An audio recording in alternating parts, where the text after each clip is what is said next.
নমস্কার, এসকেআর online YouTube চ্যানেলে তোমাদের প্রত্যেককে স্বাগত। অত্যন্ত গুরুত্বপূর্ণ ভিডিও। অবশেষে রাজ্য সরকারের তরফ থেকে একটি বড় আপডেট প্রকাশিত হয়েছে অন্নপূর্ণা যোজনা নিয়ে। এখনও পর্যন্ত যারা অন্নপূর্ণা যোজনার টাকা পায়নি এই মাসের, আশা করি কম বেশি প্রত্যেকেই জানো আজকে 7 তারিখ, আগস্টের 7 তারিখ, 1 তারিখ থেকে টাকা দেওয়ার কথা ছিল, তবে 1 তারিখ থেকে কোনো ধরনের টাকা কিন্তু আজ পর্যন্ত কিন্তু আসেনি কারো অ্যাকাউন্টে। তো এটারই একটি বড় আপডেট। রাজ্যের মুখ্যমন্ত্রী জানিয়েছেন যে 17ই আগস্টের পর থেকে কিন্তু টাকা অ্যাকাউন্টে আসা শুরু হবে। তবে আরও বেশ কিছু ক্রাইটেরিয়া কিন্তু নতুন করে অ্যাড হতে চলছে, অর্থাৎ অনেক প্রার্থীরই আবেদনকারীর আবেদনপত্র বাতিল হবে। তো আমরা প্রথমে দেখে নিচ্ছি রাজ্যের মুখ্যমন্ত্রী কী জানিয়েছেন, সেটা আমরা প্রথমে দেখে নিচ্ছি। 30 জুলাই ভেরিফিকেশনের জন্য আরো সময় লাগবে, কিন্তু আমরা এই মাসের 17ই আগস্ট থেকে আমরা 3000 টাকা করে ভেরিফাইড লোকেদেরকে, মহিলাদেরকে অ্যাকাউন্টে পাঠাবো। এবং কারা কারা বিবেচিত হবেন সম্পূর্ণ ক্রাইটেরিয়া 10 তারিখ সোমবার বলে দেবো, পাঠাবো। এবং কারা কারা বিবেচিত হবেন সম্পূর্ণ ক্রাইটেরিয়া 10 তারিখ সোমবার বলে দেবো। তো তোমরা পরিষ্কার শুনতে পারলে যে 17ই আগস্টের পর থেকেই টাকা দেওয়া হবে। তো এত দেরি কেন? এত দেরির কারণ হচ্ছে রিভেরিফিকেশন। অলরেডি আমি ভিডিওতে বলেছি রিভেরিফিকেশন ব্লক স্তরে হচ্ছে। ব্লক স্তরে প্রত্যেকটা ব্লকে বর্তমানে রিভেরিফিকেশন হচ্ছে। যাদের রিভেরিফিকেশনে ফর্মগুলো অ্যাপ্রুভ হবে তারাই কিন্তু 17 তারিখে গিয়ে টাকা পাবে।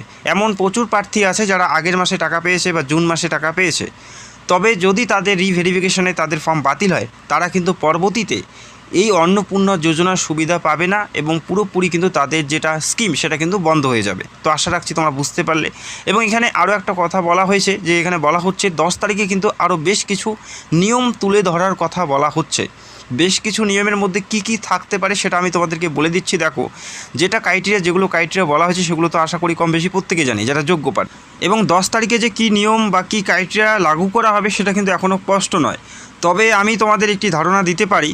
দেখো, যেহেতু প্রচুর সংখ্যক প্রার্থীর অ্যাপ্লিকেশন বাতিল হবে, প্রচুর ভুয়ো প্রার্থী রয়েছে অন্নপূর্ণা যোজনাতেও, লক্ষ্মীর ভাণ্ডারে তো ছিলই, সেটা তোমরা প্রায় প্রত্যেকে জানো, এবং অন্নপূর্ণাতেও প্রচুর সংখ্যক প্রার্থী আছে যারা ইচ্ছাকৃতভাবে ভুল তথ্য দিয়ে অ্যাপ্লাই করেছে এবং তারা কিন্তু টাকা পেয়েছে। তাদের নাম কিন্তু পুরোপুরি বাতিল হবে। তাদের কিন্তু নাম পুরোপুরি এই অন্নপূর্ণা যোজনা থেকে বাতিল হবে। তো এই ধরনের প্রার্থীদের নাম থাকবে না। পাশাপাশি যাদের বাড়িতে চাকরিজীবী থাকবে তাদেরও নাম কিন্তু বাতিল হতে পারে। এবং আবেদনকারী যদি একজন সরকারি চাকরিজীবী হয় সেক্ষেত্রে তো আবেদন গ্রাহ্য করা হবে না, পুরোপুরি রিজেক্টেড করা হবে। বোঝা গেল? যেমন সিভিক ভলেন্টিয়ার যারা রয়েছেন, পাশাপাশি যারা আশাকর্মী বা যারা আইসিডিএস ওয়ার্কার হেল্পার, তাদেরও কিন্তু অ্যাপ্লিকেশন অ্যাপ্রুভ আর করা হচ্ছে না। এমন অনেক প্রার্থী আছে যারা আগের মাসে বা জুন মাসে যারা আইসিডিএস করে বা যারা আশাকর্মীর সাথে যুক্ত আছে, যারা সিভিক ভলেন্টিয়ারের সাথে যুক্ত আছে, তারাও টাকা পেয়েছে। তাদের কিন্তু এই যে প্রকল্প তাদের কন্টিনিউ হবে না। রিভেরিফিকেশনে তাদের কিন্তু ফর্ম বাতিল হতে যাচ্ছে। বোঝা গেল? পাশাপাশি দেখা যাচ্ছে এমনও নিয়ম আসতে পারে। দেখো, এটা আমি কিন্তু তোমাদের এটাই হবে তেমন নয়, আমি এটা আনুমানিক তোমাদের একটি ধারণা দিচ্ছি, যেহেতু বলা হচ্ছে আরও নতুন নিয়ম বা আরও কিছু ক্রাইটেরিয়া বলা হবে 10 তারিখে। তো যেগুলো জানার তো আমরা সেগুলো জানি, এর বাইরে আর কি নিয়ম হতে পারে সেটা আমি তোমাদের একটু বিস্তারিত বলে দিচ্ছি। দেখো, যেটা আমার ধারণা, যদি প্রার্থী বা যদি আবেদনকারী অন্য কোনো সরকারি সুযোগ সুবিধা পেয়ে থাকে তাহলে কিন্তু অন্নপূর্ণা যোজনার টাকা নাও পেতে পারো। এটা কিন্তু তোমাদের 10 তারিখে ক্লিয়ার হবে। 10 তারিখে যদি এই নিয়মটা লাগু করে যে আবেদনকারী যদি অন্য কোনো স্কিমের আওতায় থাকে, সরকারি, সেন্ট্রাল হোক বা স্টেট হোক, যদি মাসে মাসে বা 6 মাস অন্তর অন্তর সরকারি স্কিমের আওতায় তারা অনুদান পায়, তাদের নাম কিন্তু বাদ হতে পারে। এটা কিন্তু আমি আমার ধারণা অনুযায়ী আমি তোমাদের বললাম, যেহেতু এখানে বলা হচ্ছে যে 10 তারিখে আরও নতুন ক্রাইটেরিয়া বলা হবে।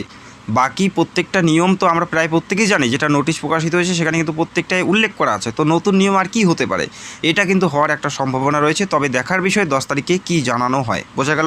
বাকি প্রত্যেকটা ক্রাইটেরিয়া বা নিয়মগুলো তোমরা আশা করি কম বেশি প্রত্যেকে জানো। 25 থেকে 60-এর মধ্যে বয়স থাকতে হবে আবেদন করার জন্য। আর আবেদনকারী অবশ্যই একজন এই প্রকল্পের একটি যোগ্য প্রার্থী হতে হবে, অর্থাৎ সেই আবেদনকারীর পারিবারিক ইনকাম কম থাকতে হবে, তাদের দরিদ্র সীমার নিচে বসবাস করা প্রার্থী হতে হবে, পাশাপাশি পশ্চিমবঙ্গের স্থায়ী বাসিন্দা হতে হবে। এই কয়টি ক্রাইটেরিয়া কিন্তু ম্যাচ করলেই তোমরা এই অন্নপূর্ণার টাকা পাবে। তবে 10 তারিখে কী নিয়ম লাগু হয় সেটাই কিন্তু দেখার বিষয়। তো বর্তমানে রিভেরিফিকেশন চলছে ব্লক স্তরে। যারা এর আগে টাকা পেয়েছে এর আগের মাসগুলোতে তাদেরও ভেরিফিকেশন হবে, এবং যারা নতুন অ্যাপ্লাই করেছে, যারা এখনও পর্যন্ত টাকা পায়নি, প্রচুর সংখ্যক ক্যান্ডিডেট এখনও পর্যন্ত টাকা পায়নি, যেখানে কিন্তু 1 কোটি প্লাস প্রার্থী এখনও টাকা পায়নি যারা নতুন অ্যাপ্লাই করেছে, যাদের অ্যাপ্লিকেশন এখনও পর্যন্ত ইনে ভেরিফিকেশনে রয়েছে অথবা ইনে প্রসেস রয়েছে, ইনকোয়ারিতে রয়েছে, তারা কিন্তু এখনও টাকা পায়নি। তারা কিন্তু টাকা পেতে চলছে। 17 তারিখ থেকে টাকা দেওয়া শুরু হবে অ্যাকাউন্টে, যেটা চলবে 30শে আগস্ট পর্যন্ত। এটা কিন্তু এই মাসের জন্য, এবং পরবর্তী মাসগুলোর ক্ষেত্রে বলা হয়েছে যে পরবর্তী মাসের দ্বিতীয় সপ্তাহের মধ্যে কিন্তু টাকাগুলো ক্লিয়ার হবে। যারা এর আগেও টাকা পেয়েছে তারাও পাবে, এবং যারা নতুন তারাও কিন্তু পরের মাস থেকে দ্বিতীয় সপ্তাহে টাকাগুলো আসা শুরু করবে অ্যাকাউন্টে। তবে এই মাসের ক্ষেত্রেই 17 থেকে 30 তারিখ পর্যন্ত টাকা দেওয়া হচ্ছে। তো চিন্তা করার কারণ নেই, যদি যোগ্য প্রার্থী হয়ে থাকো অবশ্যই টাকা পাবে। তো রিভেরিফিকেশন সরকার করছে এই কারণে, যারা যোগ্য বা কোনো যোগ্য প্রার্থী যাতে এই প্রকল্প থেকে বাদ না পড়ে সেটার দিকে নজর রেখেই কিন্তু এই রিভেরিফিকেশন চলছে। এবং প্রচুর সংখ্যক প্রার্থী আছে যারা কিন্তু যোগ্য নয়, তারা টাকা পাচ্ছে বা পাবে, সেই বিষয়টা মাথায় রেখে কিন্তু রিভেরিফিকেশন চলছে, এবং যারা যোগ্য নয় তাদের নাম বাতিল করা হচ্ছে। একটা ভালো উদ্যোগ। তো এখন দেখার বিষয় যে 10 তারিখে কী নিয়ম লাগু করে। এবং বর্তমানে অনলাইন পোর্টাল পুরোপুরি বন্ধ আছে, নতুন আবেদন তোমরা করতে পারছো না এবং স্ট্যাটাস দেখতে পাচ্ছ না। তো আশা রাখা যাচ্ছে যে 30 তারিখের পরেই নতুন করে পোর্টাল চালু হবে, নতুন করে অ্যাপ্লাইও শুরু হবে, এবং তোমরা আবারও কিন্তু তোমাদের অ্যাপ্লিকেশন স্ট্যাটাসগুলো দেখতে পারবে। তো বর্তমানে আর নতুন করে অ্যাপ্লাই গ্রহণ করা হচ্ছে না এই কারণে, যেহেতু প্রচুর সংখ্যক আবেদন বর্তমানে জমা আছে রিভেরিফিকেশনের জন্য, যার কারণে নতুন করে আর অ্যাপ্লিকেশন জমা নেওয়া হচ্ছে না। তো এই মাসটা পুরো কমপ্লিট হওয়ার পরেই, এই প্রসেসগুলো কমপ্লিট হওয়ার পরেই আবারও নতুন করে আবেদন শুরু হবে। সেটা নিয়ে টেনশন করার কোনো কারণ নেই। অনেকে টেনশন করছো যে আজকে 7 তারিখ 8 তারিখ এখনও টাকা পাচ্ছে না, কোনো টেনশনের কারণ নেই। যোগ্য প্রার্থী হলে অবশ্যই তোমরা টাকা পাবে। এবং অনেকেরই প্রশ্ন, যদি আমরা টাকা না পাই, 17 থেকে 30 তারিখের মধ্যে যদি টাকা না পাই, তাহলে আমাদের করণীয় কী আছে? দেখো, করণীয় অবশ্যই তোমাদের রয়েছে। যদি তোমরা 17 থেকে 30 তারিখের মধ্যে টাকা না পাও, যদি তুমি যোগ্য প্রার্থী হয়ে থাকো, সেক্ষেত্রে যারা পঞ্চায়েত এরিয়াতে যারা বসবাস করে, অবশ্যই তাদের যে বিডিও অফিস সেখানে গিয়ে যোগাযোগ করতে হবে। আধিকারিক রয়েছে, সেই আধিকারিকের সাথে কথা বলতে হবে। যারা অন্নপূর্ণা যোজনার আধিকারিক তাদের সাথেই কথা বলতে হবে। এবং যারা মিউনিসিপ্যালিটি এরিয়ায় বসবাস করে তাদের ক্ষেত্রে তাদের যে লোকেশনের পৌরসভা অফিস সেখানে গিয়ে যোগাযোগ করতে হবে। যারা অফলাইনে অ্যাপ্লাই করেছে তাদের ক্ষেত্রে যে অ্যাকনলেজমেন্ট নাম্বার, আধার নাম্বার, সেটা নিয়ে যোগাযোগ করতে হবে, এবং যে নাম্বার দিয়ে অ্যাপ্লাই করেছো সেই নাম্বারটা। এবং যারা অনলাইনে অ্যাপ্লাই করেছো তাদের ক্ষেত্রে অবশ্যই অ্যাপ্লাই করার যেটা রিসিভ কপি সেটার তথ্য, পাশাপাশি আধার কার্ড এবং ফোন নাম্বারটা নিয়ে যোগাযোগ করবে। তোমাদের স্ট্যাটাস কী আছে, কিসের জন্য বাতিল হয়েছে, সেটাও কিন্তু তারা সেখান থেকে জানিয়ে দেবে। তো আশা রাখছি এই সংখ্যাটা খুব কম দাঁড়াবে, যাতে যোগ্য প্রার্থী কেউ বাদ না পড়ে সেই দিকে নজর রেখে কিন্তু জোর কদমে এবং খুব কেয়ারফুলিভাবে কিন্তু ভেরিফিকেশান চলছে। তো কোনো টেনশন করার কারণ নেই। যোগ্য প্রার্থী যারা, তোমরা প্রত্যেকেই টাকা পাবে। হয়তো কেউ 17 তারিখে পাবে, কেউ 19 তারিখে পাবে, বা কেউ 20 তারিখে পাবে, বা কেউ 25 তারিখে পাবে। একইবারে সবাই টাকা পাবে না।